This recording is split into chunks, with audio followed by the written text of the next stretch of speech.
ప్రారంభించే ముందు గురువు గారు బ్రహ్మర్షి పితామహ పత్రి గారికి నమస్కారాలు తెలియచేసుకుంటూ, మరి ఈరోజు నేను ఈ ఆధ్యాత్మిక మార్గంలో ఈ జ్ఞానాన్ని తెలుసుకోవడానికి కానీ, తెలుసుకున్నటువంటి జ్ఞానాన్ని ఈ విధంగా పంచడానికి కారణమైనటువంటి భీమవరం తటవర్తి రాఘారావు సారు మరియు రాజ్యలక్ష్మి మేడం గారులకు నమస్కారాలు తెలియజేసుకుంటూ, నాకు ఈ అవకాశం కల్పించినందుకు మహావతార్ ఫౌండేషన్ గ్రూప్ మెంబర్స్ అందరికీ కూడా ధన్యవాదాలు మేడం. థ్యాంక్ యూ ఈ అవకాశం కల్పించినందుకు. మాది మాది ప్రొద్దుటూరు అండి, కడప జిల్లా ప్రొద్దుటూరు. నేను ధ్యానంలోకి 2020 సంవత్సరం కరోనా లాక్డౌన్ పీరియడ్ లో రావడం జరిగింది మా వారి ద్వారా. రవిశంకర్ రెడ్డి వారు. నాకంటే ముందు 4 years ఈ ధ్యానంలో ఈ మార్గంలో భీమవరం క్లాసులకు వెళ్ళేవాళ్ళు. ఇంటికి వచ్చి ఆ క్లాసుల గురించి, ధ్యానం గురించి ఇవన్నీ చెప్పేవాళ్ళు. నేను కూడా మా ఊర్లో, అంటే ఇది వరకు మేము మా వారి ఉద్యోగ రీత్యా కడప జిల్లాలోనే వేరే ఊర్లో ఉండేవాళ్ళం, రాయచోట్ అని.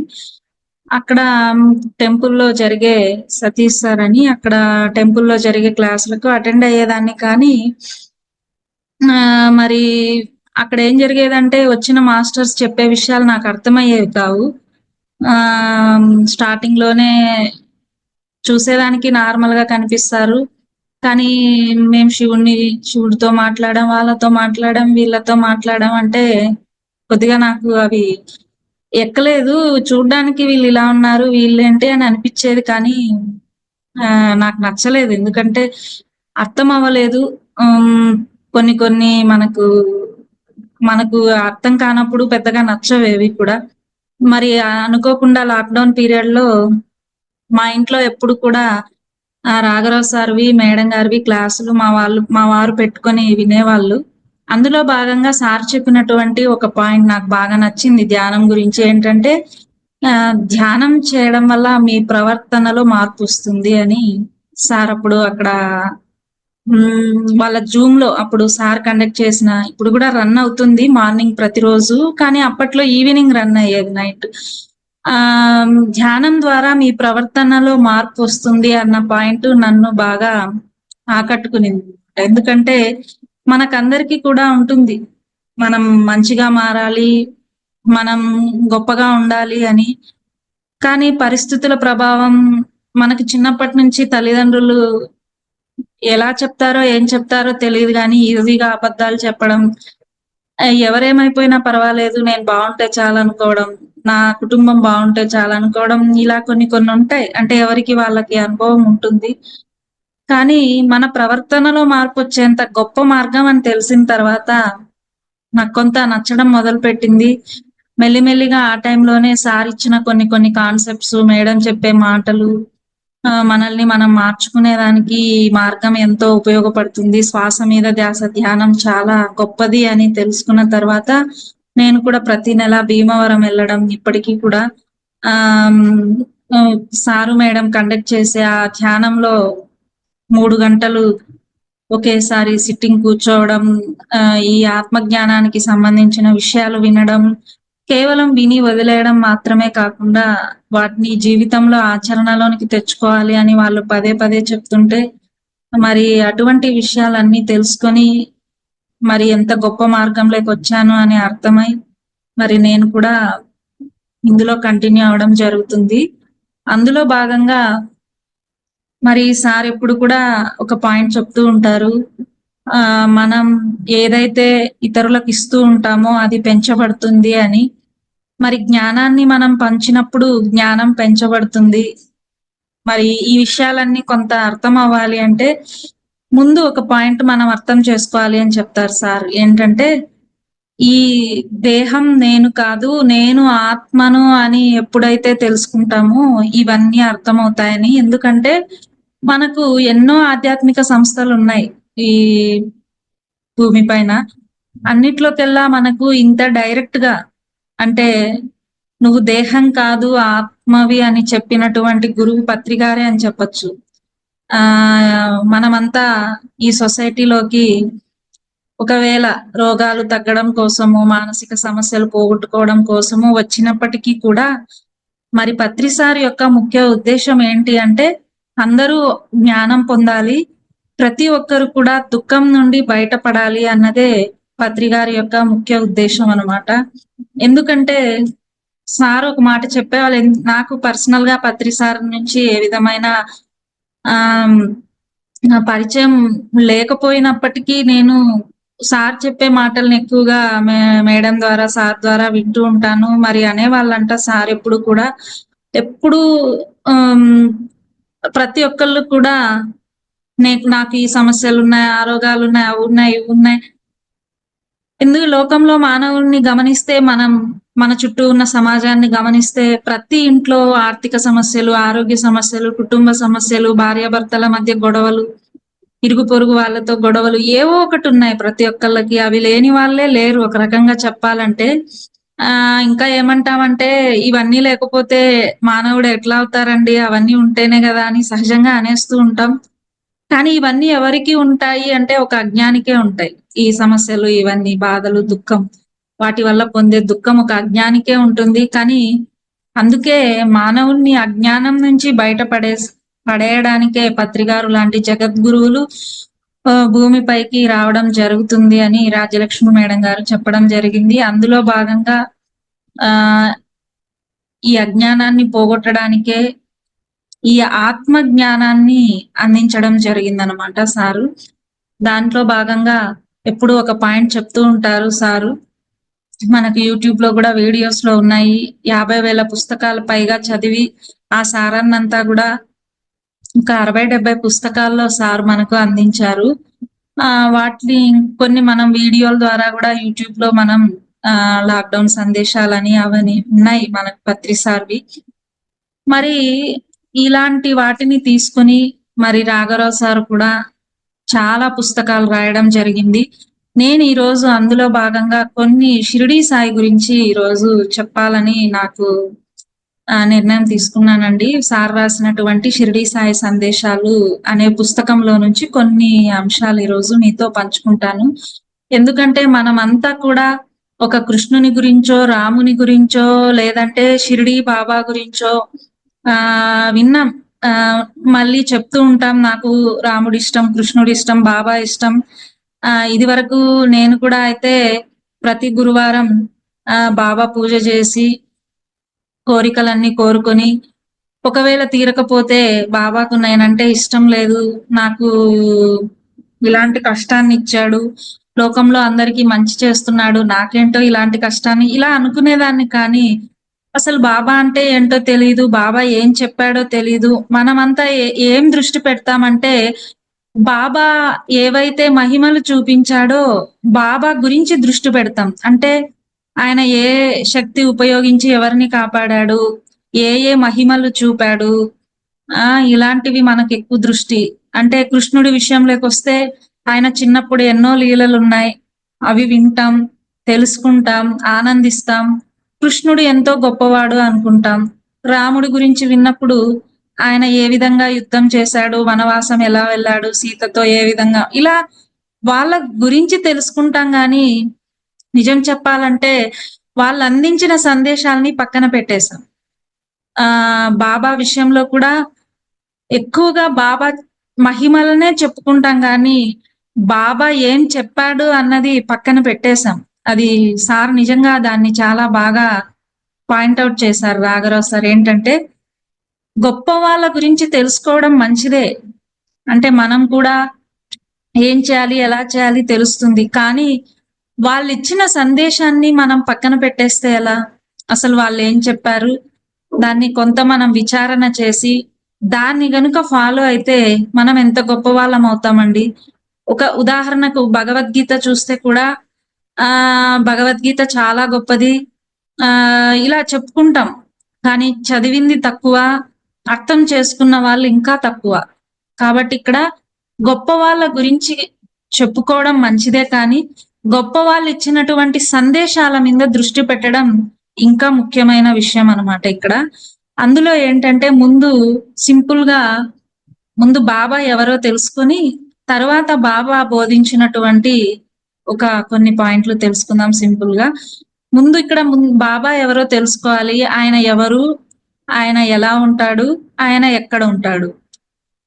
మనందరికీ తెలుసు ఆయన ఒక 100 సంవత్సరాల క్రితం షిరిడీలో ఉండేవాళ్ళని విన్నాం. అంటే ఇక్కడ మనం ఆలోచించవలసింది, మనం స్టార్టింగ్‌లోనే ఒక పాయింట్ తెలుసుకున్నాం. ఏంటి పత్రి సార్ ఇచ్చినటువంటి ఒక ముఖ్యమైన విషయం, నేను దేహం కాదు ఆత్మని అని మనమంతా తెలుసుకోవాలి అని ఇక్కడ మనం చెప్పుకున్నాము. ఇక్కడ మనం ఆత్మలము అని మనం అనుకుంటున్నప్పుడు, బాబా కూడా ఆత్మే కదండీ! అంటే ఆహ్, ఈ విషయాన్ని షిరిడీ సాయి సచ్చరిత్ర రాసినటువంటి వారు కూడా చెప్పడం జరిగింది.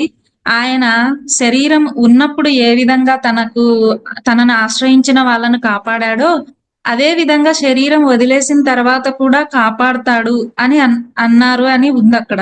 అంటే ఏంటి? ఇక్కడ వివరించిందేంటంటే సార్ కూడా, శరీరం వదిలేసిన తర్వాత ఎలా కాపాడతారండి? వాళ్ళ శక్తి అనంతమైనది కాబట్టే, వాళ్ళు చనిపోయిన తర్వాత కూడా ఉంటారు కాబట్టే, వాళ్ళు కాపాడగలుగుతారు. అంటే, అలా మరణించిన తర్వాత కూడా ఉండడము అంటే శరీరం లేదక్కడ. ఇంకేముంది అంటే ఆత్మే. అంటే బాబా ఎవరు అంటే ఆత్మే అని తెలుస్తుంది. అంటే భగవద్గీతలో గూడా కృష్ణుడు నేను ఫోటోనని కానీ, నేను ప్రతిమనని కానీ, లేదంటే నేను విగ్రహాన్నని గాని చెప్పలేదు. అహం ఆత్మ గుడాకేశ అన్న శ్లోకంలో నేను ఆత్మను అని చెప్పారు. అంటే మనమంతా ఆత్మలమన్నప్పుడు షిరిడీ బాబా కూడా ఆత్మే. మరి ఆయన ఎలా ఉంటాడు అంటే, మరి ఆత్మ యొక్క లక్షణాల్ని మనం గమనిస్తే అంటే అది అనంతమైనది. అంతటా ఉంటుంది. సర్వవ్యాపి. దాని శక్తిని మనం ఆత్మ యొక్క లక్షణాల్లో నిరాకారుడు, నిర్గుణుడు, సర్వవ్యాపి, సర్వాంతర్యామి ఇలా ఉంటాయండి. చాలా లక్షణాలన్నీ ఉంటాయి. ఇలా ఉంటాడు, ఆత్మకు ఈ రూపం ఉంటుంది, అలా ఉంటుంది, ఇలా ఉంటుంది అని చెప్పలేం. ఒక రూపం అంటూ ఏముండదు. భగవంతుడు హిందువులు ఆ భగవంతుడిని పరబ్రహ్మ అంటారు. ముస్లిమ్స్ అల్లా అంటారు. క్రిస్టియన్స్ తండ్రి అంటారు.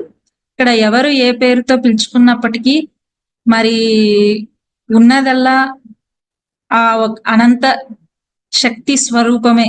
ఇక్కడ దానికి రూపం కానీ, పేరు కానీ వేరే ఏం లేవనమాట. ఈ గుణమని కానీ, ఇలా ప్రవర్తిస్తాడని చెప్పడానికి కానీ ఏముండదు. తర్వాత ఆయన ఎక్కడుంటాడు షిరిడీ బాబా అంటే, ఆయన షిరిడీలో ఉంటాడు అని అనుకోవడం అది ఒక రకంగా మామూలు సాధారణ మానవులు అనుకునే విషయం అది. షిరిడీలో కాదు ఆయన ఉండేది. ఆత్మ ఎక్కడుంటుందండి? ఇందాకే చెప్పుకున్నాం. సర్వాంతర్యామి అంతటా ఉంటుంది, అన్ని చోట్ల ఉంటాడు. ముఖ్యంగా మనం తెలుసుకోవాల్సింది ఇక్కడ ఆయన జీవితంలో జరిగినటువంటి కొన్ని సంఘటనల ద్వారా సమస్త ప్రాణులలో కూడా ఉన్నది ఆయనే. అంటే మీరు సాయి సచ్చరిత్ర చదివిన వాళ్ళు ఉంటారని అనుకుంటున్నాను ఇక్కడ ఈ జూమ్‌లో. అందులో మనకి సాయి సచ్చరిత్రలో కూడా చెప్పడం జరిగింది. ఒకసారి ఆత్మారాం తర్కడ్ భార్య తన దగ్గరకు వచ్చినటువంటి కుక్కకు రొట్టె వేసింటే, ఆ కుక్క ఎంతో ఆత్రంగా తినిందంట. తర్వాత షిరిడీ బాబాను కలవడానికి ఆవిడ వెళ్ళినప్పుడు, "అమ్మా నువ్వు పెట్టిన రొట్టె వల్ల నా ఆకలి తీరింది" అని బాబాగారు అన్నారు. అంటే అక్కడ "నేనెప్పుడు పెట్టానండి మీకు? మీరు ఎప్పుడొచ్చారు నా దగ్గరికి? నేనెప్పుడు పెట్టాను" అన్నాడంట. అంటే అప్పుడు ఆయన చెప్పారంట, "ఇదివరకు నువ్వు కుక్కకు వేశావు గదా! ఆ కుక్కలో ఉన్నది కూడా నేనే." అంటే ఇక్కడ ఇంకొక ఎగ్జాంపుల్‌ని మనం చూసుకుంటే ఒకసారి సాయి సచ్చరిత్రలో ఉన్నవండి ఇవి. వాటిని షిరిడీ సాయి సందేశాల్లో సార్ గూడా ప్రస్తావించారు. ఏంటంటే ఒకసారి ఒక అతను సాయికి గుర్రాన్ని బహూకరిస్తాడు గిఫ్ట్‌గా. అందులో అక్కడ ఆ గుర్రాన్ని చూసుకోమని బాబా వేరే అతనికి అప్పచెప్తాడు. అతను ఆ గుర్రం సరిగ్గా తిండి తినట్లేదని కొడతాడంట. కొట్టినప్పుడు ఆ గుర్రానికి ఏవైతే దెబ్బలు తగలాలో అవన్నీ బాబాకు తగులుతాయట. బాబాను దర్శించడానికి ఆ గుర్రాన్ని చూసుకునేటటువంటి వ్యక్తి వెళ్ళినప్పుడు, "ఏంటయ్యా నన్ను ఇంతలా కొట్టావు" అంటే, నేను నిన్నెప్పుడు కొట్టానండి అని అన్నప్పుడు, వీపు పైన ఉన్నటువంటి కొట్టినప్పుడు వాతలు పడతాయి కదా! అవి చూపిస్తాడంట. అతను వణికిపోతాడంట. అంటే కుక్కలో ఉన్నది, ఒక గుర్రంలో ఉన్నది, ఒక పాములో ఉన్నది, ఇవన్నీ కూడా బాబానే అయినప్పుడు ఇక్కడ మనం ఫైనల్‌గా తెలుసుకోవాల్సిన పాయింట్ ఏంటంటే, సమస్త ప్రాణులలో ఉన్నది కూడా ఆయనే. అంటే ఆత్మ స్వరూపమే. మనం ఇక్కడ తెలుసుకోవాలి.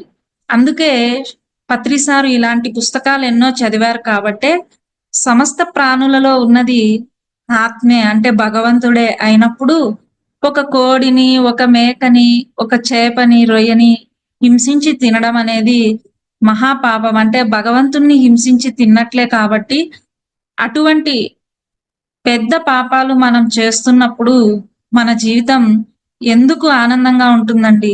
మన జీవితాలు దుఃఖభరితం కావడానికి గతంలో మనం చేసినటువంటి హింసే కారణం కాబట్టి, ఆ దుఃఖం నుండి బయటపడేయడానికే సారు మీరు ధ్యానం చేస్తారో చేయరో, ముందు మీరు అహింసా మార్గంలోకి రండి అని మనకి చెప్పడం జరిగింది బద్రి సార్. ఎందుకంటే సమస్త ప్రాణులలో ఉన్నది ఆ భగవంతుని స్వరూపమే కాబట్టి, భగవంతుణ్ణి హింసిస్తే మరి అది ఎలా ఆనందం పొందుతామండి? ఆయన్ని హింసించి ఆయన దగ్గరకు మళ్ళీ వెళ్ళి నాకదివ్వు, ఇదివ్వు అంటే ఎలా అవుతుంది? అది మనం ఆలోచించాలి. కాబట్టి ఇక్కడ ఆయన చెప్పినటువంటి సందేశాల్లోని కొన్ని పాయింట్లు ఇక్కడ మనం చూస్తే, ఇక్కడ ఈ విషయం ఏంటంటేనండి, బాబా బోధించినటువంటి పాయింట్లు ఆత్మ సాక్షాత్కారం పొందడానికి మనం ఏం చేయాలి అన్నదానికి 9 పాయింట్లు చెప్పారండి. వాటిని యాక్చువల్‌గా ఈ షిరిడీ సాయి సందేశాల బుక్‌లో డీటెయిల్డ్‌గా ఇచ్చారు కానీ, మనం సింపుల్‌గా ఈరోజు తెలుసుకుందాము. మీరు వీటిని బాగా డీటెయిల్డ్‌గా చదవాలి అంటే సార్ వెబ్‌సైటు www.tst.org.in అని ఉందండి. అందులో మీకు ఫ్రీగా అవైలబుల్ అన్ని పుస్తకాలు సార్‌వి మీరు చదవచ్చు. దాదాపు 60 పైగా పుస్తకాలు రాయడం జరిగింది. నేను మీకు క్లాస్ అయిపోయిన తర్వాత గూడా మళ్ళీ చెప్పమంటే చెప్తాను. ఇంకా సార్ పేరు పైన యూట్యూబ్ ఛానెల్‌లో ఈ పాయింట్స్‌కి సంబంధించినవి చాలా డీటెయిల్డ్‌గా చెప్పారండి. చాలా అద్భుతమైన పాయింట్లు. ఆత్మ సాక్షాత్కారం పొందాలంటే మనం ఏం చేయాలి? అన్నదానికి ఫస్ట్ ఏంటంటే మనందరికీ ఉంటుందండి. కొంత మనం వినే ఉంటాము. కొంత సాధన చేసి మనకు నేను అది చూసాను, ఇది చూసాను, ధ్యానంలో నాకు ఆత్మ కనిపించింది అని మనం అనుకోవచ్చు. నిజానికి ఆత్మ నిరాకారుడు. ఆయనకి ఏ రూపం ఉంటుంది మనకు కనిపించడానికి? ఆత్మ ఆత్మ సాక్షాత్కారము, ఆత్మానుభూతిని పొందడమే ఉంటుంది. అది ఎవరికి వాళ్ళు అనుభూతి చెందినప్పుడు తెలుస్తుంది. మరి అలాంటి ఆత్మ సాక్షాత్కారం పొందాలి అంటే ఫస్ట్ పాయింట్ ఏంటంటే ఆ ముముక్షత లేదా ముక్తి పొందాలనే తీవ్రమైన తపన ఉండాలండి ఫస్టు. నిజం చెప్పాలంటే ఏదైనా ఒకటి సాధించాలి అంటే, ఆ సాధించడానికి మనకు ముందు తపన ఉండాలి. ఎంతో తపన ఉండాలి. ఉదాహరణకు ఒక ఎగ్జామ్ మనం రాస్తున్నాము అంటే 10థ్ క్లాస్ ఎగ్జామ్ కావచ్చు, ఇంటర్మీడియేట్ ఎగ్జామ్ కావచ్చు. ఆ ఎగ్జామ్‌లో నేను ఫస్ట్ ర్యాంక్ తెచ్చుకోవాలి అని అనుకున్నాననుకోండి. అనుకోని వదిలేస్తే తెచ్చుకోగలుగుతామా అండి? అస్సలు తెచ్చుకోలేం. ఇక్కడ కూడా నేను ఆత్మ సాక్షాత్కారం పొందాలి అని అనుకోని, నేను ఆత్మానుభూతి పొందాలి అని అనుకోని సంసారంలో ఉంటూ అంటే ఇక్కడ వదలమని ఏం చెప్పట్లేదండి. డీటెయిల్డ్‌గా తెలుసుకోవాలి.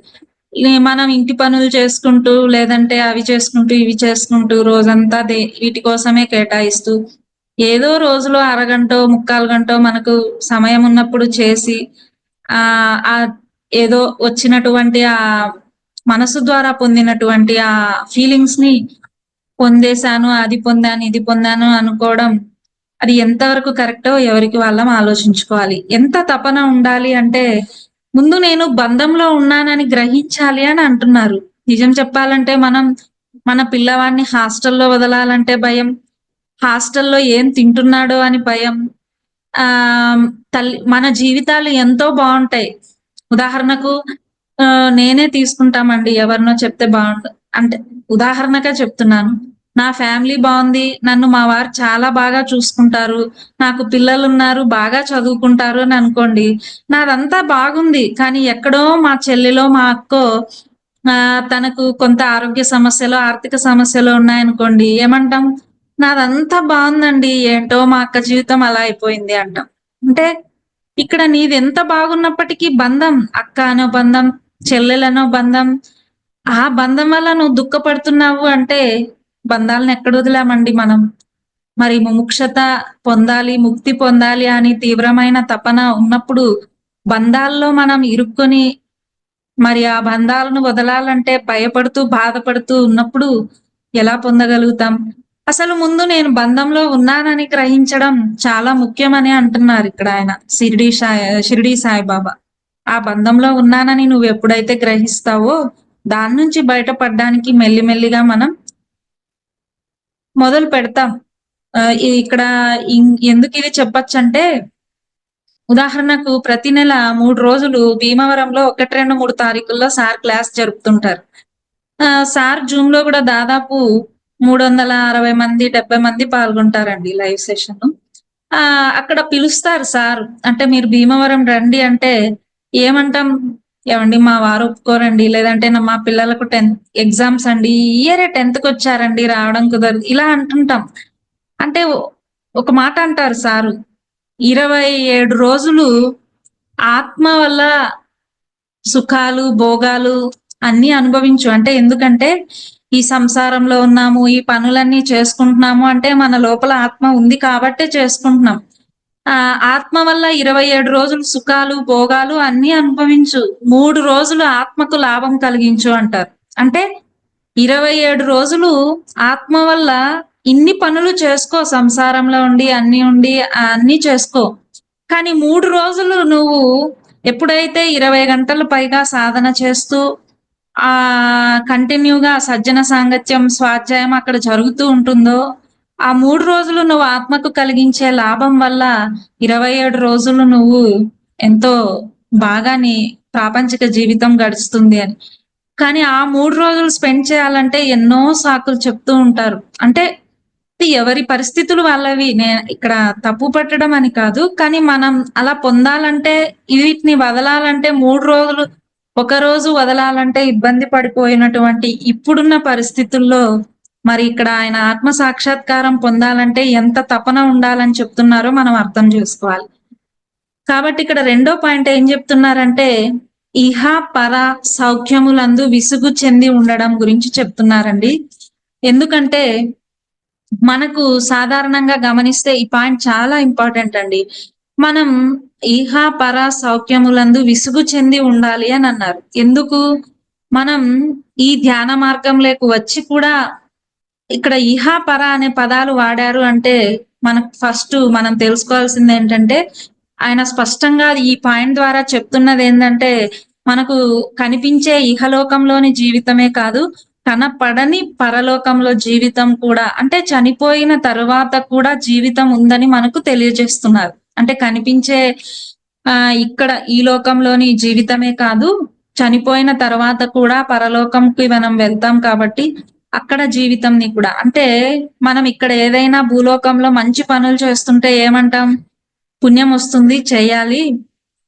మంచి పనులు చేయడం వల్ల స్వర్గలోకానికెళ్తాం. ఏదో ఇప్పుడు పత్రి సార్ వల్ల తెలుసుకున్నామండి. ఉన్నత లోకాలున్నాయని. అంతకుముందు మనకేం తెలుసు? సినిమాలు జూసి, సీరియల్స్ చూసి ఉన్నవి రెండే స్వర్గము, నరకము. పాపమైతే నరకలోకానికెళ్తాం, పుణ్యం చేస్తే స్వర్గానికెళ్తాం అని విన్నాం కాబట్టి, మనమేమనుకుంటాం? మంచి పనులు చేస్తే నేను ఖచ్చితంగా పుణ్యలోకానికి అదే స్వర్గలోకానికెళ్ళిపోవచ్చు. మనం చేసే మంచి పనుల మెయిన్ ఉద్దేశ్యం స్వర్గలోకానికి పోవాలనే. మరి ఇక్కడ ఏమంటున్నారు బాబా స్పష్టంగా, నువ్వు ఇహలోకంలోని సౌఖ్యాలు అంటే ఇక్కడ మనం పొందే సుఖాలు ఏవైతే ఉంటాయో అవన్నీ, అంటే ఈ శరీరానికి సంబంధించి ఒక మంచి ఇల్లు కావచ్చు, ఏసీలు కావచ్చు, మంచి ప్రయాణానికి మంచి లగ్జరీ కార్లు, ఇవన్నీ వీటిపైన ఎలాగో విసుగు చెందాలని వినే ఉంటాం. ఇప్పటికి మీరు జూమ్ కండక్ట్ చేసినప్పటి నుంచి ఎంతో మంది మాస్టర్స్ వచ్చి ప్రాపంచిక జీవితంలోని సుఖాలు పక్కన పెట్టాలి. విన్నాం. ఆధ్యాత్మిక మార్గంలోకి వచ్చిన తర్వాత మనం ఈ సుఖాలని తగ్గించుకోవాలి విన్నాం. కానీ ఇక్కడ షిరిడీ సాయిబాబా ద్వారా మనకేం చెప్తున్నారంటే ఇక్కడ సార్ ద్వారా నేను తెలుసుకునింది, పరలోకంలో మనం పొందే సౌఖ్యాల పైన కూడా విసుగు చెంది ఉండాలి. అంటే నేను ఈ పని చేస్తే నాకు చనిపోయిన తర్వాత ఈ లాభం కలుగుతుంది, ఈ లోకానికెళ్తాను, అక్కడ నాకు ఈ సుఖాలుంటాయి, అవుంటాయి, ఇవుంటాయి అన్న సుఖాల మీద కూడా విసుగు చెంది ఉండాలి. చాలా ఇంపార్టెంట్ పాయింట్ అండి ఇది. మనం ఒక రకంగా చెప్పాలంటే బాగా ఆలోచించవలసిన విషయం గూడా. ఎందుకంటే మంచి పనులు చేసి ఫలితాన్ని ఆశించడం అన్నది కూడదు. ఎందుకంటే కర్మలు భగవద్గీతలో కృష్ణుడు కూడా ఏం చెప్పాడు? కర్మలు చేయడానికే నీకు అధికారం ఉంది కానీ, కర్మల యొక్క ఫలితాన్ని ఆశించుటకు నీకు అధికారం లేదు. ఒక రకంగా అది మనం ఇక్కడ అర్థం అటువంటి చనిపోయిన తర్వాత మనం ఏం లాభం పొందుతాం ఏంటి అన్నదానికి మనం అటువంటి సుఖాల పైన కూడా విసుగు చెంది ఉండాలి అని అన్నారు. మూడోది ఏంటంటే అంతర్ముఖత. అంతర్ముఖత అంటే ఇది మనం ఈ కనిపించేటటువంటి ఈ శరీరానికి బాహ్యంగా ఇంద్రియాలు అన్నవి భగవంతుడు ఇవ్వడం జరిగిందండి. అంటే కళ్ళు చూడడానికి, చెవులు వినడానికి, నోరు మాట్లాడడానికి, ముక్కు వాసన, స్పర్శ ఇవన్నీ ఎప్పుడు బాహ్యంగానే మనం చూస్తూ ఉంటాం. నిద్ర లేచినప్పటి నుంచి పడుకునే వరకు కూడా మన ఇంద్రియాలు భగవంతుడు సృష్టించినటువంటి ఈ ఈ సృష్టిని, ఈ లోకాన్ని చూడడానికి, వినడానికి వీటన్నిటిని ఉపయోగిస్తూ ఉంటాం. బాహ్యంగానే ఉంటూ ఉంటాం. కానీ ఇక్కడ షిరిడీ సాయిబాబా మనకేం చెప్తున్నారంటే ఆ యొక్క ఇంద్రియాలను అంతర్ముఖం చేయాలి. బాహ్యంగా ఉంటే మనకు ఎప్పుడు దుఃఖమేనండి. అంతర్ముఖమైనప్పుడు లోన ఎంతో ఆనందం ఉంటుంది. మరి అటువంటి బాబా చెప్పినటువంటి ఆ ఆత్మ సాక్షాత్కారం పొందాలి అంటే ఇంద్రియాలను అంతర్ముఖం చేయాలి. ఎప్పుడైతే ఇంద్రియాలను అంతర్ముఖం చేస్తామో అప్పుడే ఆ స్థితి, ఆత్మ సాక్షాత్కారం పొందగలిగిన స్థితి మనం సాధిస్తాము. అంటే ఎలా అన్నది డౌట్ వస్తుంది మనకు. దీనికే సార్ ఎప్పుడు ఒక పాయింట్ చెప్తూ ఉంటారు ఏంటంటే, మానవుడు అంటే కనిపించే శరీరమే కాదు, కనపడని మనస్సు, ఆత్మ. శ్వాస మీద ధ్యానం ద్వారా ఏం జరుగుతుంది అంటే మనం ముందుగా ఈ శరీరాన్ని కట్టిపెట్టి కూర్చుంటామండి, అది అందరికీ తెలిసిన విషయమే. తర్వాత మనస్సు ఆలోచనలు మొదలవుతాయి. ఈ ఆలోచనల్ని కట్ చేస్తూ ఎప్పుడైతే శ్వాస మీద దృష్టి పెడుతూ ఉంటామో మరి ఒకానొక స్థాయిలో ఇలా తీవ్రంగా సాధన చేసే కొద్దీ మనకు ఆ మనస్సు స్థితిని కూడా దాటి ఎవరితో ఉంటాము అంటే ఆత్మతో ఉండగలుగుతాము. ఎంత ఎక్కువ ఆ ఆత్మతో ఉండగలిగితే ఆ స్థితి అంటే ఆత్మ సాక్షాత్కారం పొందిన స్థితిని మనం సాధించుకుంటాము అని ఇక్కడ ఇవి నిజం చెప్పాలంటే ఏదో ఇక్కడ చెప్పినంత ఫాస్ట్ గా ఉండదు. మరి సాధన చేసే కొద్దీ అర్థమవుతూ ఉంటాయండి. ఫోర్త్ పాయింట్ ఏంటంటే పాప విమోచనం పొందటం. అందుకే నేను స్టార్టింగ్ కూడా చెప్పాను, మనం ఇక్కడ ఇంట్రడక్షన్ ఇవ్వడమే కానీ డీటెయిల్డ్ గా మనకు బుక్ లో వీడియోస్ లో వినొచ్చు అని. పాప విమోచనం పొందుట ఫోర్త్ పాయింట్. మరి ఆ పాప విమోచనం పొందడం ఎందుకు ఇక్కడ ఆత్మ సాక్షాత్కారం పొందాలంటే పాప విమోచనం పొందుట అని చెప్పారు. ఎందుకంటేనండి ఇక్కడ ఇందాక చెప్పుకున్నాం, మానవుడు అంటే కనిపించే శరీరం, మనస్సు, ఆత్మ అని. ఈ మనస్సుని యోగులు, యోగీశ్వరులు 4 భాగాలుగా చేయడం జరిగిందండి. అందులో మనస్సు, బుద్ధి, చిత్తం, అహంకారం. ఇక్కడ ఎప్పుడైతే బుద్ధి అన్నది మనం చేసే పనులను నిర్ణయిస్తూ ఉంటుందండి. సరి అయిన బుద్ధి లేకపోతే ఏం జరుగుతుందంటే బుద్ధి సరి అయిన నిర్ణయాలు తీసుకోకపోతే పాపపు పనులు, తప్పుడు పనులు చేయిస్తూ ఉంటుంది. ఇలా ఎప్పుడైతే తప్పుడు పాపపు పనులు చేస్తూ ఉంటామో వాటి ఫలితాన్ని, అంటే పాపాలు చేస్తూ ఉన్నప్పుడు వాటి ఫలితాన్ని జీవితంలో దుఃఖం రూపంలో అనుభవిస్తూ ఉంటామండి. అందుకే దుర్మార్గపు పనులు చేయించే ఈ బుద్ధిని ఎప్పుడైతే ఆత్మ వైపు మళ్ళిస్తామో అంటే శ్వాస మీద ధ్యానం చేసి శుద్ధ బుద్ధిగా ఎప్పుడైతే మార్చుకుంటామో, ఆ శుద్ధ బుద్ధిని ఎప్పుడైతే ఆత్మ వైపుకు మళ్ళిస్తామో, ఆ ఆత్మ శుద్ధ బుద్ధి వల్ల మనకు ఆత్మ సాక్షాత్కారం పొందడానికి అవకాశం ఉంటుంది. అశుద్ధ బుద్ధి వలన పాపపు పనులు చేస్తూ ఉంటాము. జీవితంలో దుఃఖాన్ని పొందుతూ ఉంటాం. ఆ శుద్ధ బుద్ధి పొందాలి అంటే మళ్ళీ మనకు ఉన్నది శ్వాస మీద ధ్యాస ధ్యాన మార్గం. అందుకేనండి పత్రి సారు ఎన్నో వేల పుస్తకాలు చదివి మనకందించినటువంటి 2 అమృత మాటలేంటంటే,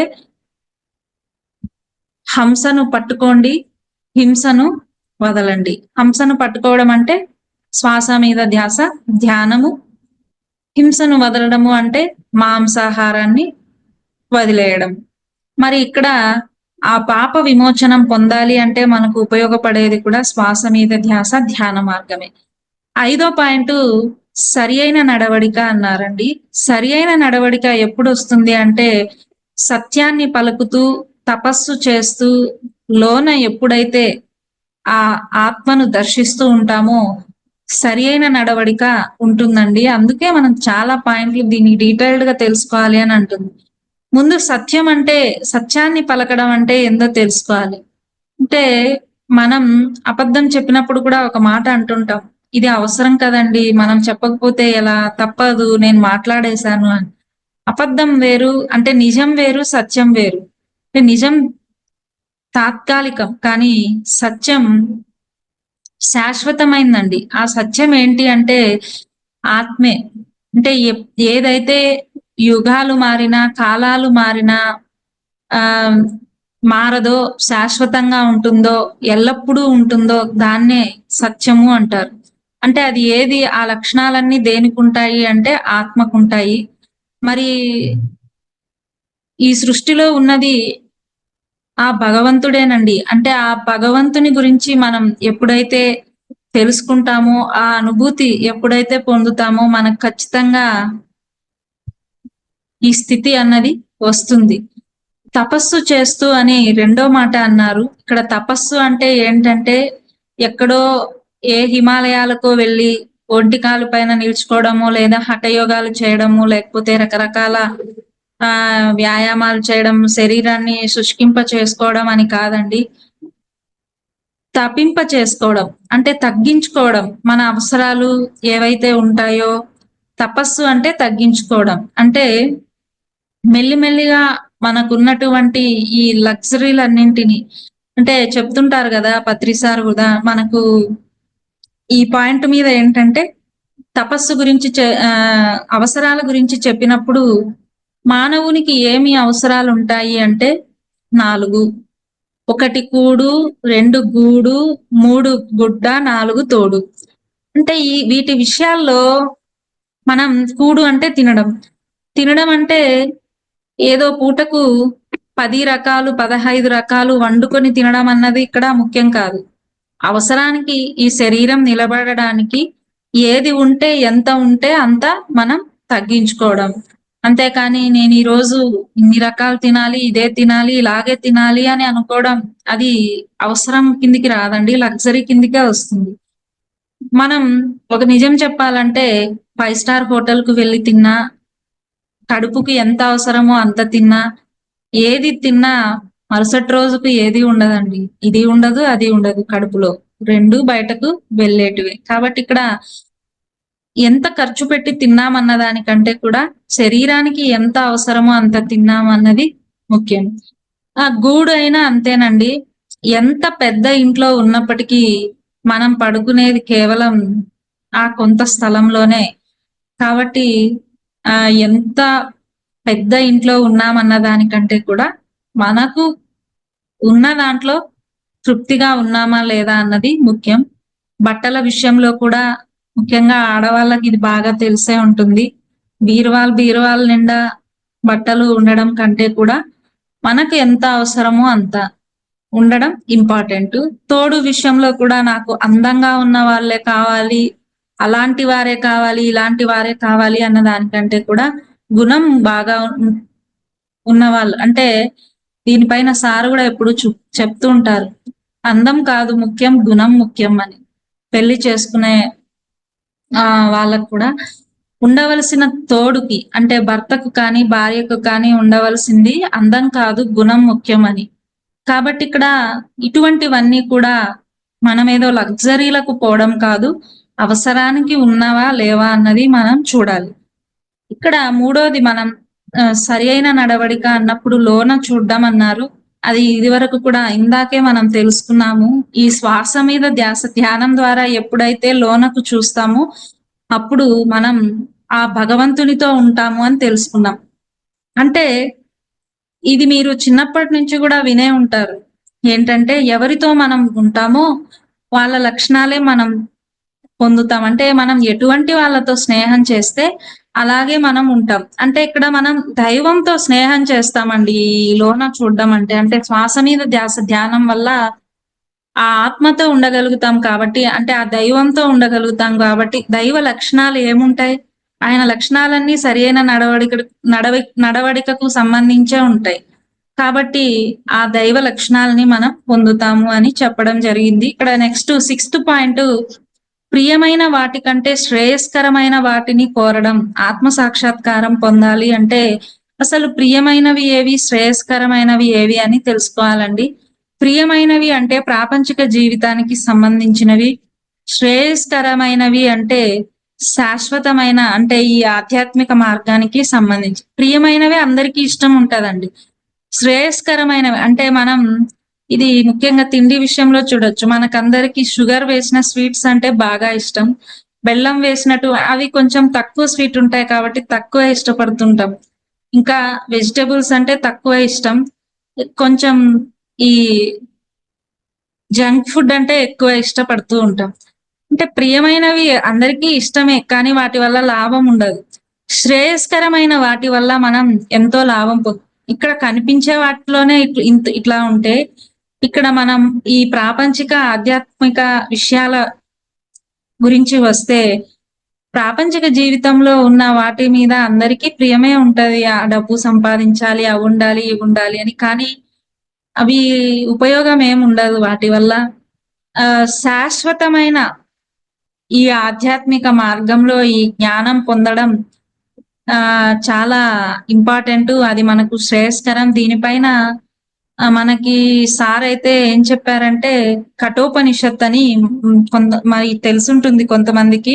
అందులో నచికేతుడు యమధర్మరాజు గురించి వారి సంభాషణ ఇవన్నీ చెప్పడం జరిగిందండి. నచికేతుడు చిన్న పిల్లవాడు. అతను వాళ్ళ తండ్రి చేసే ఆ యజ్ఞం చూశాడట. అతను వాళ్ళ తండ్రి అక్కడ ఉన్నట్టు ఆ యజ్ఞంలో భాగంగా వాళ్ళ తండ్రి ఏం చేశాడంట, పశువులని దానం చేస్తారు కదా అప్పట్లో. చాలా వయసు అయిపోయినటువంటి పనికిరాని గోవులను అంటే వాటి వలన ఏ విధమైన ఆదాయము ఉండనటువంటి పశువులను దానం చేస్తూ ఉండడం చూసి ఇటువంటి దానం వల్ల తండ్రికి ఏమీ లాభం కలిగించదు కదా అని ఆ నచికేతుడు క్వశ్చన్ చేశాడట తండ్రిని. అలా ప్రశ్న వేస్తూ ఉన్నప్పుడు వీటన్నింటినీ అందరికీ దానం చేస్తున్నావు, నీకున్న సంపదలను నన్నెవరికి దానం చేస్తావో అని అడిగాడట. మరి అతను విసుగులో ఉండి నిన్ను యమధర్మరాజుకు దానం చేస్తాను అంటే ఇతను దాన్నే పట్టుకుని ఏకంగా యమధర్మరాజుకే దగ్గరికే వెళ్ళిపోయాడట.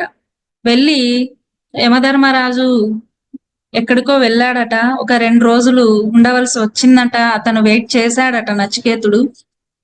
3వ రోజు వచ్చినప్పటికీ ఈ చిన్న పిల్లవాడు తన కోసం వెయిట్ చేస్తూ ఉండడం చూసి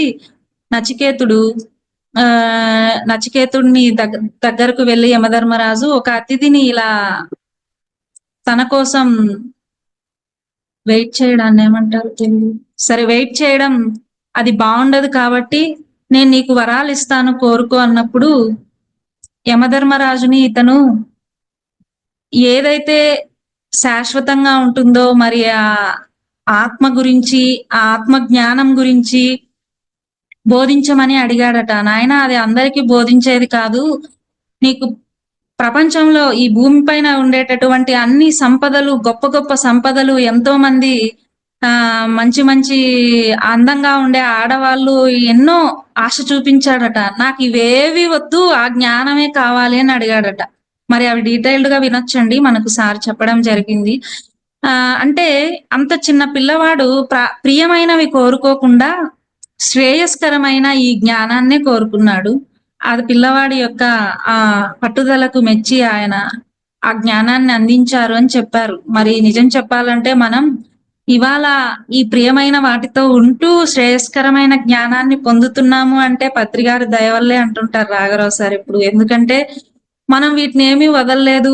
మనకున్నటువంటి సంపదలను వదలలేదు, పిల్లలను వదలలేదు, సంసారాన్ని వదలలేదు, దేన్ని ఉద్యోగాలు వదలలేదు, ఏం వదలలేదు. అన్నిటితో ఉంటూ ఈ జ్ఞానాన్ని పొందుతున్నాము అంటే మనం నిజంగా పత్రి గారి వల్ల ఎంతో లాభం పొందుతున్నాము అని గుర్తు చేసుకుంటూ ఉంటారు. ఎందుకంటే మరి ఈ మార్గంలోకి రాకముందు కూడా రాఘరావు సారు ఈ జ్ఞానం కోసమని ఉత్తర భారతదేశంలో ఎన్నో ఆశ్రమాలు తిరిగారట. అక్కడ ఆ గురువుల దగ్గరకు వెళ్ళినప్పుడు వాళ్ళు ఏదో రోజులో కొద్దిసేపు శిష్యుల్ని కలవడానికి అనుమతించేవాళ్ళట. అనుమతించిన కొద్దిసేపు కూడా ఏదో 1 నిమిషమో, 2 నిమిషాలో ఏదో వాళ్ళకి తోచింది మాట్లాడేవారట. మరి ఆ హారతి ఇవ్వడం, ఆ హారతిలో వచ్చినటువంటి శిష్యులు, భక్తులు హారతి మూలంగా కొంత ధనాన్ని సమర్పించడం ఇదే ఉండేదట. కానీ ఇలాగా ఇంత జ్ఞానాన్ని బోధించినటువంటి గురువులు ఎవ్వరూ లేరు. మీరు కావాలంటే వెతుక్కోండి అంటారు రాఘరావు సార్ అయితే. ఇంత స్ట్రైట్ గా ఇంత జ్ఞానాన్ని బోధించిన గురువులు మనకు ఈ ప్రపంచంలోనే దొరకరు అన్న మాట చెప్తుంటారు. కాబట్టి మనం ఇక్కడ నచికేతుని విషయంలో చూస్తే కూడా ఆయన ఎంతో ఎదురు చూడాల్సి వచ్చింది జ్ఞానం కోసం. మనం నిజం చెప్పాలంటే చాలా సింపుల్ గా ఈ శ్రేయస్కరమైన దాన్ని పొందుతున్నాము అన్నది మనం అర్థం చేసుకోవాలి. 7th పాయింట్ అండి ఏంటంటే మనస్సుని, ఇంద్రియములను స్వాధీనపరచుకోవడం. ఇది చాలా ఇంపార్టెంట్. ఈ మార్గంలో మనం శ్వాస మీద ధ్యానం చేయడం వల్ల మాత్రమే ఇంద్రియములను, మనస్సుని మనం అదుపులో ఉంచుకోగలుగుతామండి. ఇంద్రియములను, మనస్సును అదుపులో ఉంచుకున్నప్పుడే ఈ ఆత్మానుభూతి పొందడం సాధ్యమవుతుందండి. మరి దీనికే ఏం చెప్తూ ఉంటారంటే ఇంద్రియాలు మనస్సు ఏ విధంగా చెప్తే అలా ఆడుతూ ఉంటాయి. కాబట్టి మనస్సుని ఇక్కడ ఒక ఉపమానం చెప్తారు సారు. ఒక దేశంలో రాజు ఏ విధంగా ఉంటే ప్రజలు అదే విధంగా ప్రవర్తిస్తారు. అంటే రాజు దుర్మార్గపు పనులు చేస్తూ, తప్పుడు పనులు చేస్తూ, పాప పనులు చేస్తున్నారనుకోండి, ఆ రాజును చూసి ప్రజలు కూడా అవే నేర్చుకుంటారు. రాజే కనుక మంచివాడు, సేవాభావం ఉన్నవాడు, గొప్పవాడు అయితే ప్రజలు తప్పనిసరిగా అతన్ని చూసి మంచి పనులు చేయడం, వాళ్ళకు సేవాభావం ఉండడం, మంచి మాటలు మాట్లాడడం ఇలా చేస్తారంటే మనస్సు మంచిదైతే ఇంద్రియాలు మంచి పనులే చేస్తూ ఉంటాయి. మనం కూడా చూడండి, మనం అది చేసేయాలి, ఇది చేసేయాలి మాటలు విన్నప్పుడు అనుకుంటాం. కానీ మన మనస్సు మన కంట్రోల్‌లో ఉండదు. మనకేమనిపిస్తుంది మళ్ళీ జూమ్ కట్టేయగానే లేదు లేదు ఆ సినిమా చూడాలి, ఈ సినిమా చూడాలి, అది చూడాలి, ఇది వినాలి, వాళ్ళ గురించి తెలుసుకోవాలి అలా అనిపించింది. అంటే నేను ఉపమానం చెప్తున్నాను అంతేనండి. ఈవిడేందొచ్చి మా గురించి చెప్తుంది అని కాదు. మనసుని పట్టే మన బాహ్యమైన ప్రవర్తన ఉంటూ ఉంటుంది. కాబట్టి ఇక్కడ వీటిని అదుపులో ఉంచుకోవడం చాలా ముఖ్యం. దానికి శ్వాస మీద ధ్యాన మార్గం ఒక్కటే మార్గం అండి. అందుకే సార్ కూడా ఎన్నో రకాల ధ్యాన పద్ధతులు ఉన్నప్పటికీ నేను మీకు అందిస్తున్నది శ్వాస మీద ధ్యాస ఆనాపానసతి ధ్యాన మార్గం అని పత్రి సార్ చాలా గట్టిగా చెప్పడం జరిగింది. అందులో భాగంగా ఇక్కడ ఒక ఉపమానం ఇచ్చారండి. శరీరాన్ని రథంతో పోలిస్తే, అంటే ఇక్కడ వీటిని బాగా అర్థం చేసుకోవాలంటే ఒక రథాన్ని ఉపమానంగా చెప్పారు రాఘరావు సార్. ఏంటంటే శరీరం అన్నది రథము, ఆత్మ ఆ రథానికి యజమాని. అంటే వెనకాల కూర్చుంటారు కదా యజమాని ఆత్మ. బుద్ధి ఆ రథాన్ని తోలే సారథి. మనస్సు కళ్ళెము, ఇంద్రియాలన్నవి గుర్రాలు. అంటే ఈ బుద్ధి సరిగా ఉండి కళ్ళాన్ని బాగా పట్టుకొని గుర్రాలని బాగా నడిపిస్తూ ఉంటే యజమాని సేఫ్‌గా గమ్యాన్ని చేరుకుంటాడు. అదే కళ్ళెం సరిగా లేకుండా, బుద్ధి సరిగ్గా పని చేయకుండా, గుర్రాలు ఎటు పడితే అటు పోతూ ఉంటే, అంటే ఇంద్రియాలు ఇదేన్ని చూస్తే దాన్ని, దేన్ని వింటే దాన్ని అన్నట్లు ఉంటే, మరి ఏం జరుగుతది?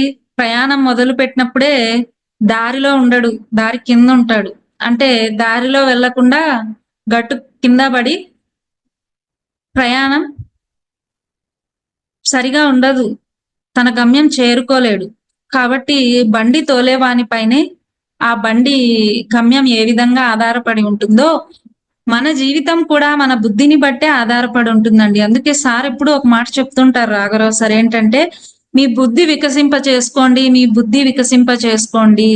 ఎప్పుడైతే బుద్ధిని పెంచుకుంటామో, శుద్ధ బుద్ధిగా తయారు చేసుకుంటామో, ఆ శుద్ధ బుద్ధి మనల్ని ఖచ్చితంగా ఆత్మ మార్గం వైపుకే తీసుకెళ్తుందండి. ప్రతి పనిలో మనం ఆత్మ లాభానికి చేకూర్చే పనులనే మనం ఎంచుకుంటాం. అదే అశుద్ధ బుద్ధి ఉందనుకోండి, మనకు ప్రాపంచిక జీవితంలోని పనులు వాళ్ళే మనకు ఇంపార్టెంట్‌గా అనిపిస్తూ ఉంటారు. కాబట్టి బుద్ధిని వికసింప చేసుకోవడం ఇక్కడ ముఖ్యం. మనస్సుని, ఇంద్రియాలని అదుపు చేసుకోవడం చాలా ఇంపార్టెంట్ అని ఇక్కడ చెప్తున్నారు. మనస్సుని పావనం చేసుకోవడం అని 8థ్ పాయింట్ అండి. అంటే ఇక్కడ పవిత్రమైన మనస్సుగా తయారు చేసుకోవాలి. అంటే ఏదైతే మనం ఇక్కడ పనులను చేస్తూ ఉంటామో, ఏ విధమైన ఫలాపేక్ష లేకుండా అంటే ఏం ఆశించకుండా చేయగలగాలండి. ఇక 9థ్ పాయింట్ గురువు యొక్క ఆవశ్యకత. మరి ఇన్ని చెప్పుకుంటున్నాం ఇది వరకటి నుంచి ఈ ఆత్మ సాక్షాత్కారం పొందాలి అంటే అని. మరి ఈ ఆత్మ సాక్షాత్కారం పొందాలి అంటే ఒక సాధకుడి జీవితంలో గురువు చాలా చాలా ఇంపార్టెంట్ అండి. ఎందుకంటే మనం మన ప్రయాణాన్ని మొదలుపెట్టినప్పుడు ఈ ఆధ్యాత్మిక మార్గంలో మనం ఎక్కడ ఆటంకాలొస్తాయి, ఎక్కడ మనం కింద పడిపోతుంటాం, ఎక్కడ పరీక్షలు ఎదురవుతుంటాయి, వీటన్నింటిని గుర్తించడం చాలా కష్టమండి. మనం ఏమనుకుంటామంటే నేను రోజు 2 గంటలు చేస్తున్నా, 3 గంటలు చేస్తున్నా, ఇంతసేపు వింటున్నా, నేను చాలా ఎదిగిపోయాను, నాకు చాలా శక్తొచ్చేసింది.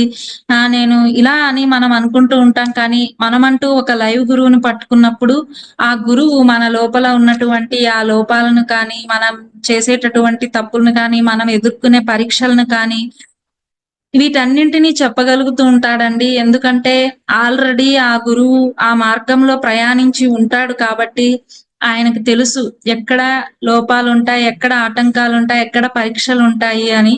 మరి అటువంటి గురువుని ఇప్పుడు పొందడం వల్లనే దాదాపు 80 మంది మాస్టర్స్‌ని రాఘరావు సారు, మేడం దంపతులు తయారు చేయడం జరిగిందండి. ఈ మార్గంలో సత్యాన్ని గురించి చెప్పగలిగే వాళ్ళని తయారు చేయడం అది మామూలు విషయమేం కాదు. ఆహ్, అటువంటి వాళ్ళని పొందడం నిజంగా నేను కూడా చాలా గర్వంగా చెప్పుకోవచ్చండి. నాకసలు ఐడియా లేని ఒక మార్గం ఇది. ఎందుకంటే ఇప్పటిదాకా చదువుకోవడం తర్వాత మనకంటూ కొంత ఫ్రెండ్‌షిప్ ఉంటది. అందరూ ఉద్యోగాలు చేయడం, ఏదో పిల్లలు, సంసారం, ప్రాపంచిక జీవితంలో ఇంత డబ్బు సంపాదించడం, ఇల్లు కట్టుకోవడం, నలుగురికి నేను కొన్నవి చూపించుకోవడం ఇలాగుంటది ఎక్కువ జీవితం. అసలు ఆత్మ గురించి గాని, ఆత్మ జ్ఞానం గురించి గాని, అసలు ఏమీ ఐడియా లేని ఒక మార్గంలో ఇన్ని విషయాలు తెలుసుకోవడం, నేనెవరో తెలుసుకోవడం, ఇవన్నీ మరి ఆ గురు దంపతులు ఇచ్చినటువంటి నాకు అవకాశం అండి. మరి ఇవన్నీ పొందాలి అంటే చివరగా 10థ్ పాయింట్ ఒకటి చెప్పారండి సారు, భగవంతుని కటాక్షం. ఒక మాట అంటుంటారు మేడం, "ఈ ఆధ్యాత్మిక మార్గంలో నువ్వు ప్రయాణం చేయాలి అంటే పరమాత్మ కృప నీ మీద లేకపోతే నువ్వు ఏమీ సాధించలేవు" అని. ఎందుకంటే మన జీవితంలోకి పరమాత్మ కృప ఉండబట్టే ఒక సద్గురువు వస్తారటండి. సద్గురువు రావడం అందరి జీవితాల్లో జరగదు. మన పక్కనే సద్గురువు ఉన్నా మనం గుర్తించలేం. అంటే పత్రి సారు ఎన్నో సార్లు ఎన్నో ఊర్లు తిరిగారు. బస్సుల్లోనే తిరిగారు, ట్రైన్స్‌లోనే తిరిగారు మొదట్లో. కానీ పక్కనే ఉన్నప్పటికీ ఆయన్ని అందరూ గుర్తించలేదు. కేవలం ఈ సొసైటీలోకొచ్చిన వాళ్ళు మాత్రమే గుర్తించారు అంటే భగవంతుని కృప మన మీద ఉంది కాబట్టే మనం ఆయన్ని గుర్తించగలిగామని అంటుంటారు. కాబట్టి ఈ స్థితి సంపాదించాలంటే ఇది చిట్ట చివరి పాయింట్ అయినప్పటికీ ఇదే మెయిన్ పాయింట్ అంటారు సారు. మరి జ్ఞానం మనమంతా కూడా ఎందుకు సార్ కూడా ధ్యానం అంటే రోగాలు తగ్గడం, సమస్యలు తగ్గడం మీద దృష్టి కాదు అంటుంటారంటే, మరి ఇంత గొప్ప సద్గురువుని పొంది మనం కేవలం అక్కడి వరకే ఆగిపోతే ఎలా అన్నది క్వెషన్ వేస్తుంటారు. అందుకే ఆత్మజ్ఞానం సంపాదించుకోవాలి మనం అని చెప్తూ ఉంటారు. మరి ఈరోజు ఇంత అవకాశాన్ని ఇచ్చినటువంటి మీ అందరికీ కూడా ధన్యవాదాలు తెలియజేసుకుంటూ గురువులకు మరొక్కసారి నమస్కారాలు. థ్యాంక్ యూ మేడం ఈ అవకాశం కల్పించినందుకు.